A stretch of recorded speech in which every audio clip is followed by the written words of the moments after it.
This episode of the Lawn Care Business Success Podcast is brought to you by Cujo Yardwear, the shoe that's built like a boot but feels like a sneaker and specifically designed for yard work. They're waterproof, breathable, and lightweight. Go check them out at lawncarebusinesssuccess.com/Cujo and use coupon code LCBS10 to get 10% off your order.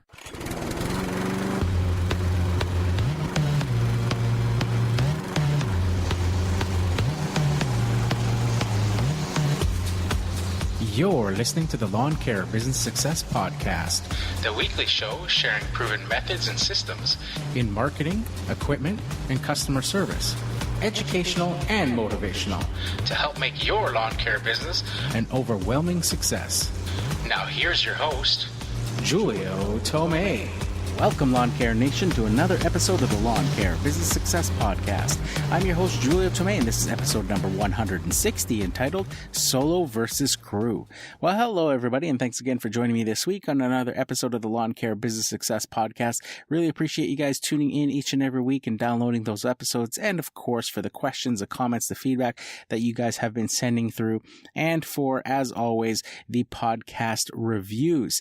Like I said in the past episodes, I really do appreciate the time that it takes you guys to take a moment there and leave reviews on iTunes. It is the single most important thing you can do to help get the word out about the podcast. If you'd like to leave a review, you can head on over to lawncarebusinesssuccess.com/reviews. And again, I really do appreciate that. Another thing that you guys have been doing lately that I really do appreciate is sharing about the podcast on Instagram and other social media. And like I say, I really do appreciate that as well. I've been really enjoying seeing some of the photos that you guys have been posting on Instagram of your car radios and such, of listening to the podcast. And it's just fantastic to see. So for this week's episode, I wanted to talk about my experience of being a solo operator and how possibly my thoughts may be changing into wanting to maybe expand and have a crew in the future.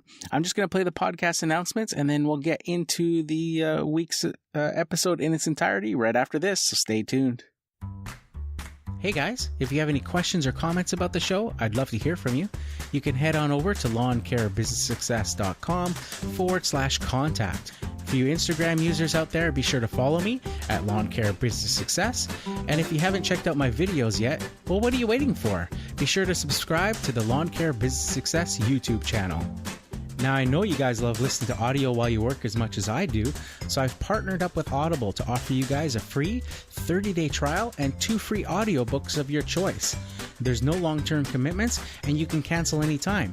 And get this, even if you cancel during your free trial period, you still get to keep the 2 free audiobooks. It's a great way to try the service and to see if Audible is right for you. So why not give it a try? Head on over to lawncarebusinesssuccess.com/audible. Now back to the show. Okay, so as I mentioned there just before the podcast announcements, this week's episode is all about solo versus crew. Now, I have always been a solo operator in my lawn care business for the past 13 years, and it is one of the, I would say, single most favorite things about the lawn care business for me is that flexibility in the types or ranges of businesses that you can operate. You can be a one-man operator and be very successful at it. You can have a smaller business with a crew that you work with each and every day. You can start adding multiple crews. And you can even take it to, a level of basically running the administration part of it and having all crews under you doing all of the actual mowing and maintenance work. And, you concentrate on the advertising, the marketing, the quoting, and all that sort of stuff. There's just so much flexibility in lawn care and landscaping. And, it's so perfect for anybody just getting in, but the sky is really the limit on what you want to do or make of your lawn care business. Now, for me, being a solo operator has also meant the most freedom for me, in my eyes, the way I've seen it. Now, I know that obviously this is sort of a double-edged sword, because yes, being a solo operator means I have, a lot of freedom. But also, I know that, if it were to the point of having tons of crews doing all the work, that would then afford me freedom as well, in a different sense, because then I would be able to, go out, maybe take some family vacations, things like that, and still have income rolling into the business while I'm away. Whereas right now, basically, as a solo operator, I'm basically trading time for money, trading my time for other people's money while I do whatever it is that they need done on their properties. This is great and a simple system and pretty straightforward, but where, it's not so great is when I'm not working or when I can't go to work, there is no income. The income is directly tied to my time doing that maintenance work. So this, in the beginning, over the past 13 years, hasn't been, too much of a big deal. But this past year especially, I've talked about how getting older, I've felt that effect. I always make that joke that, now I know why professional athletes usually retire around my age, if not a little bit earlier, because the body just can't keep up with the amount of work that it could throughout your 20s, and early 30s even. Heading into my 40s now, getting into my mid 40s, and it's just a huge difference on the amount of work that I am able to keep up with. When I think back to the amount of aerations and things that I could do in a day, or the amount of mows I could do in a day, and now I think, and I'm like, there's just no way. I'm just so tired, and more and more, dealing with different ailments, whether, one that's consistently been bothering me is my knees on both sides, getting worse and worse, and having, every few months or so, having some sort of a knee issue that puts me out for a few days, or makes it very, very painful or difficult.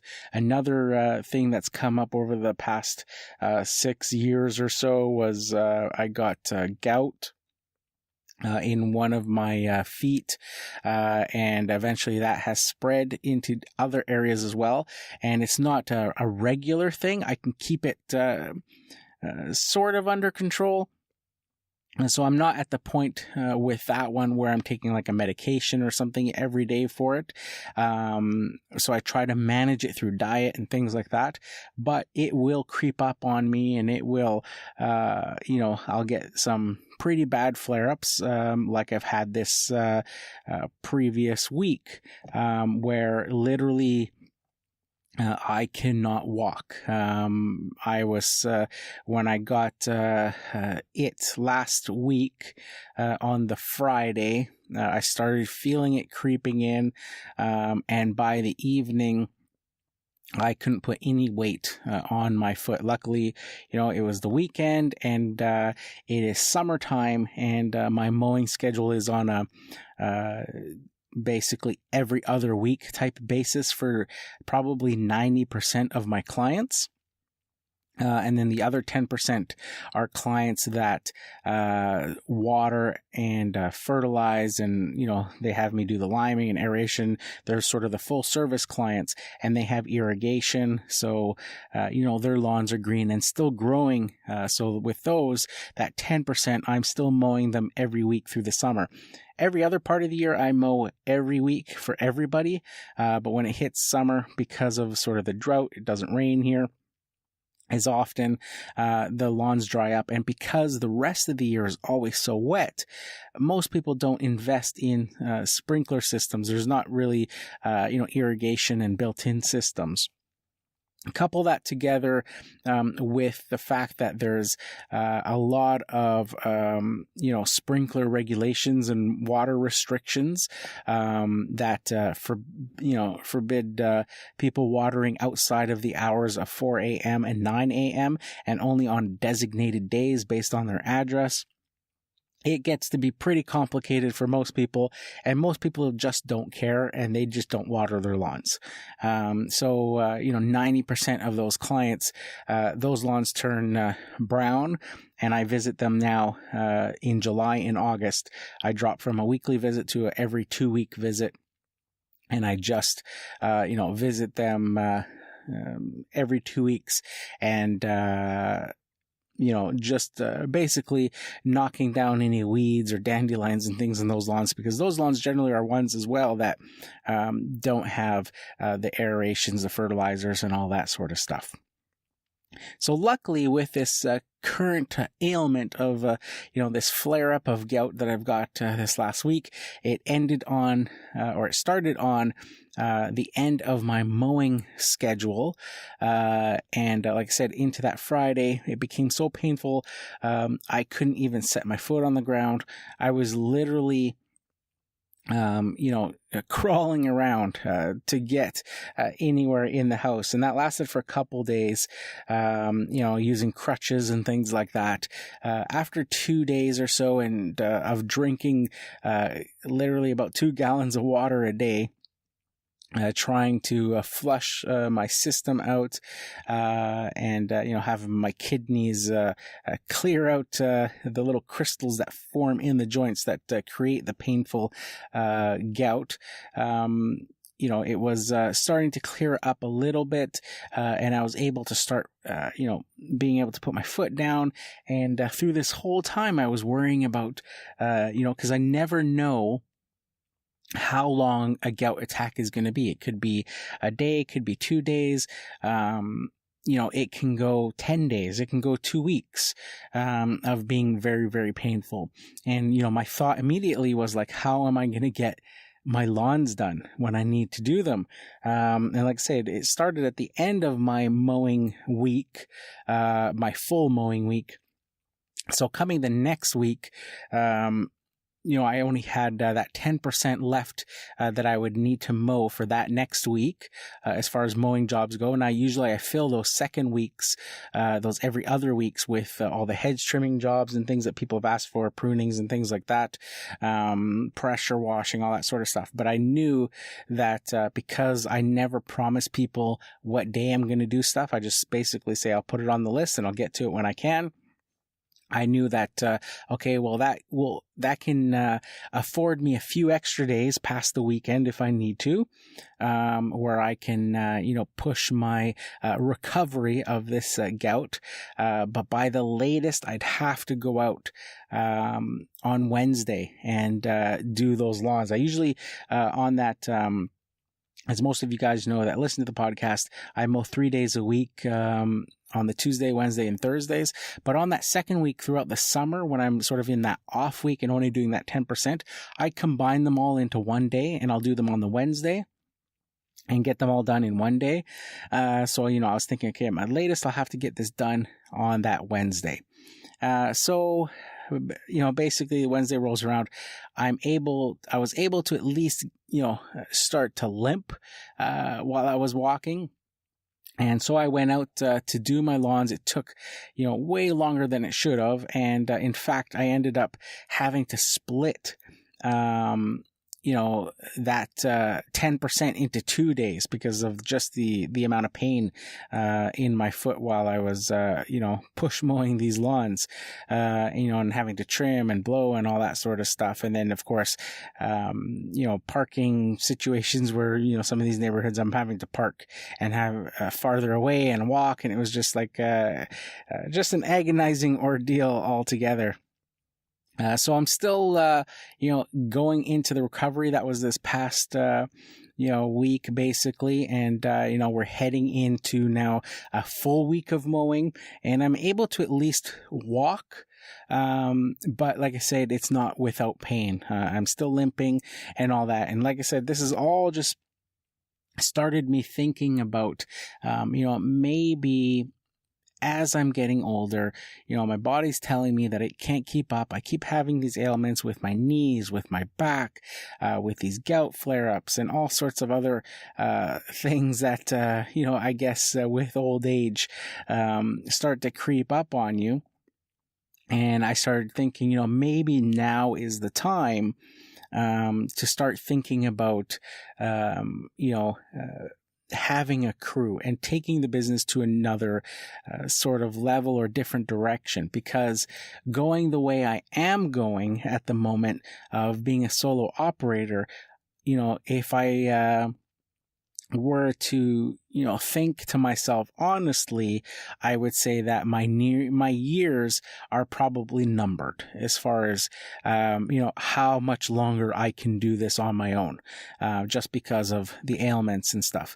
I talked about in past episodes how this year, my 13th season, was my absolute gangbusters busiest season that I've had to date. It's also the year that I've had the most ailments, coming from last year into this year. So those two factors don't mix well. Having your busiest season with the biggest amount of work, and then also having, your body breaking down and having the most sort of issues or problems. All just doesn't really mix well together. And, I started to think, like I said, about, what if I gave up some of the freedom that I associate with being a solo operator? Because I always think about, the first thing that comes to mind when I think about crews, is looking at experiences that others that I know have had where employees are not showing up, they're calling in sick all the time, that sort of stuff, making excuses, not wanting to work. The list can go on. And, that always seemed like a nightmare of having to babysit them. And, that to me, because, the freedom of not having somebody tell you what to do, what lawns to mow, when to take lunch, if I want to leave early to go, pick up my kids from school or go watch them play soccer or something like that. The freedom was just, the biggest factor for me, what I loved the most. And I always thought, like I said, a crew being something that I would have to babysit, that now I'd have to second guess everything that I do, because now, I can't just go take off work early. I can't just go,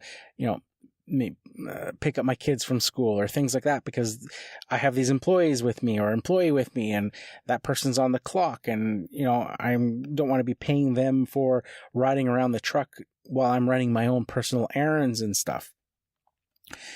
So like I said, it's something that I've always thought with employees, and it's the biggest deterrent to me of why I've never had employees, is just that sort of factor there of the freedom being limited in my eyes. But like I said, with the ailments and things, I'm starting to possibly rethink that maybe, some short-term loss of freedom to build sort of a different future look of the business is maybe the way I should go. Now, this came about because with this recent gout attack, one of the things that I needed to get done this past week was a hedge job, where it was a bunch of low sort of English ivy type hedges that were down along the ground, but they were up against a fence and starting to grow into the fence, and the fence was nicely painted and stuff. And once the English ivy grows onto the fence, it starts to peel the paint off. which obviously causes more work because then the fence has to be painted and all that sort of stuff. So the owner wanted it taken care of, ASAP basically. And not knowing sort of, what things were going on and with my family for the summer, and wanting to maybe take some time off and go away with family and things like that. Just tossing ideas, nothing concrete. I didn't want to hold off on this job. So even with the gout, I was like, this is one of the things, I got to get that mowing done, but I also got to get this one, hedge job done. At least, before, I think about anything else. So actually my two kids, my daughter who is 17 and my son who's 14, decided that they would come out and help their dad when I was doing that hedge job, with, of course, the suggestion from their mother that they should be go out and help dad at work while I do that hedge job to help do the cleanup and stuff while I do the hedges, and that would save me a bunch of walking that day, so I wouldn't put a over amount of strain on that gout. So they came out with me, and I was able to trim those hedges up, and do the front, the back of it, the top of it, and basically just run through the hedges, and not worry about the cleanup at first. Basically just be able to get the bulk of it done, and the kids started working on the cleanup, and they did a fantastic job. It's a pretty straightforward job, just pulling out all the stuff that's cut and rake it all up and put it in the bins, and like I said, pretty straightforward. So it worked out really, really well, and it saved me a bunch of walking, and it saved me a bunch of effort, and also saved me the fact, one thing I realized was like, when I'm doing hedges and stuff, the part I hate the most is the cleanup. And here I am, and the kids are doing the cleanup, and I just get to concentrate on the trimming part that I enjoy. So that was another sort of little, light bulb moment there, that I thought of, and I was like, maybe this is, happening for a reason, that I'm going through this pain, is just sort of open my eyes and see that maybe my resistance to having, crews is, something that I should start considering. Another sort of factor that started me thinking about this as well is, a relative of my wife's runs a successful concrete landscaping masonry type business. They do lots of hardscaping is their main form of income. In the winter, they do a lot of snow removal. They've got lots of contracts and stuff for that. But the bulk of their business for most of the year, obviously, is their hardscaping business. This relative, he took over the business from his dad. His dad started the business years ago, basically, as a kind of like a solo operator, I guess, to start, but then, had a handful of employees, maybe 2-3 guys, and they would do the jobs. And then, the son, as he got older, started learning the trade, learning the business, and eventually took over the business. And the father just basically got to work on the craft and not have to deal with the clients and stuff like that. The son started taking all of that end, and then eventually the father retired, and the son, basically took the business to new heights. And, to this day now, they have multiple crews. They have dump trucks and excavators and tons of different equipment. I see, vehicles all the time in the city with his company name on it, with employees that I've never seen before driving them. And, it just started to get my wheels, turning and thinking about it as well.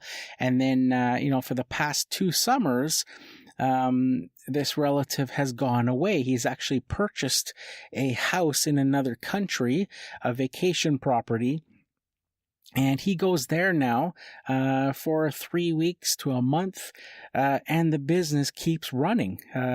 He's got supervisors and foremen and stuff all under him, even receptionists and things like that at the office. So the business continues to run even though he's not there. He's put those systems in place over the years to get it to that point to now where he can leave with his family, go for 3 weeks, and the business continues to run. The calls that come in, the estimators go out and estimate,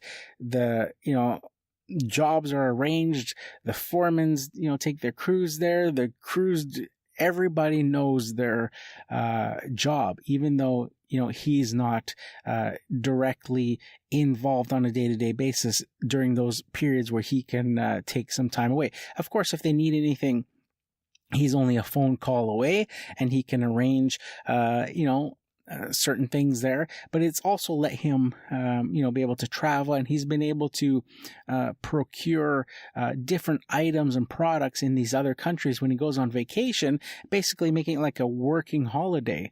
Like the last year, he brought back a container full of wood burning pizza ovens, basically inserts overseas in Europe that he found there, made contact there, bought basically a container full, arranged to have them shipped here, and now his company installs these wood burning pizza ovens in people's backyards.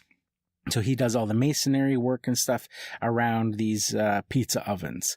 And it's just, super cool. Actually, I may have that part wrong. Maybe they're not wood burning. Maybe they're gas burning inserts that look like the old style wood burning.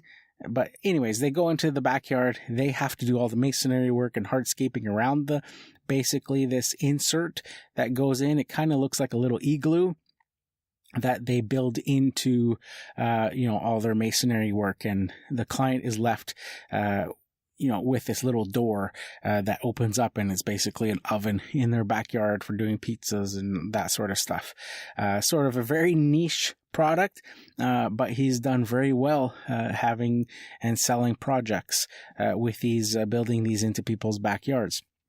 But like I say, while he's gone and looking for those opportunities or going on holiday or things like that, the business continues to run. And I just started to think about that and think about, giving up that sort of short-term freedom and going into a period of maybe, a few years of needing to, manage people and watch over people and train people and do all that, may pay off in the future if I can then start to step away from the business, but not need to entirely give up the business and be able to step away from maybe the daily maintenance part and concentrate on things like the estimates and picking up the jobs and doing all that sort of stuff, the marketing, the client, talking to the clients, the communicate, all that sort of stuff, and have the crews do the actual work and sort of maybe think bigger than I have these past 13 years. So I just thought, I would go through my sort of thought process of where, I am right now, where I'm thinking about taking the business, just some things that I've been thinking about. If you have any, questions or comments or feedback based on having crews and your experiences, I'd love to hear from you guys. You can drop me a line. You can go to lawncarebusinesssuccess.com/contact and just leave me a message there and let me know your experiences with, transitioning from a solo operator to a crew and what you found or how you've found that to go. So that's it for this week, guys. Here's to wishing you guys all overwhelming success and freedom in your lawn care business. Bye for now.